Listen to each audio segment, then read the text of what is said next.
Hello friends. There are so many definitions of learning, but we are not going to discuss them today. If you really want your child to learn something, what is the most common way in which you do it? You just introduce the game or the activity to your child, tell them, hey, this is a new thing for you, why don't you try it? And then when they cry over it and they don't know how to do it, you think, this might be difficult for them, and then end up helping them. Or because the child is crying, you just take it away from them just to calm it down. Why don't we learn today what are the basic steps in which you can make learning fun and also make learning interesting for the child, most importantly. In order to do this, I have these barrels today. So if I want to teach my child to just stack these barrels to make a tower, the first step that I'm going to take is known as guiding, simple manual guiding. So if I want my child to do this, rather than telling them to just make a tower out of it, meet my little doll. So what I'm going to do is give her the barrel, ask her to lift it with me, and then help her placing it to make it successful and reward it immediately that she allowed me to guide it.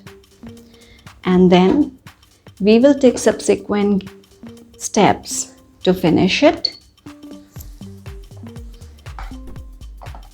And then my activity is complete and me and my doll are really happy. The second step after guiding is known as imitation or copying. Let me make you understand this. These two are very different terms. Let me first explain you what is the difference between them. Imitation is if I try to show one step to my child and tell them, see how I place the red one over the yellow one, you copy it. That is imitation. But if I complete my activity and tell, can you make the same thing for me? That's copying. So when kids are, for example, copying from the blackboard, it is actually copying. They're not imitating the teacher because the teacher is not making each alphabet and showing it to the child. When the child is that young, maybe 3 years of age, and they're learning the alphabet, they're actually imitating. They need practice on dotted lines, don't they?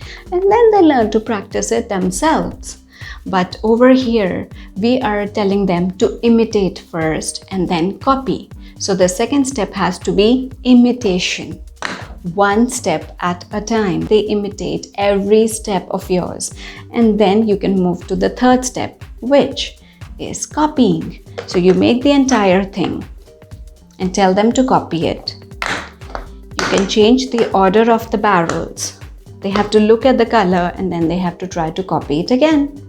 The fourth step, which some kids may or may not use again, is known as verbal instruction. When you do not demonstrate the activity to them and you simply tell them, why don't you try to make the barrels we made that day? And the child will know what you are telling them to do and they will just start making it. And the final step, you give them the barrels and they know what to do with it.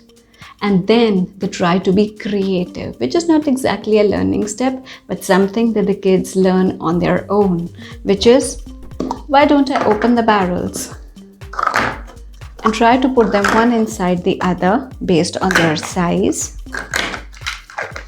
And voila, that's one barrel and we don't know where the others are. Mama, can you find it?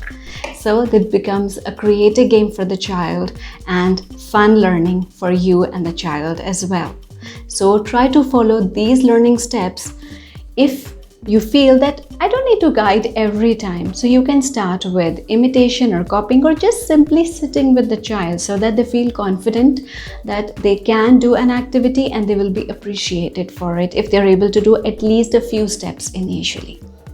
So use these learning simple strategies, simple steps, apply them in the learning of your child. Let me know how informative this was for you and we'll meet again. Bye.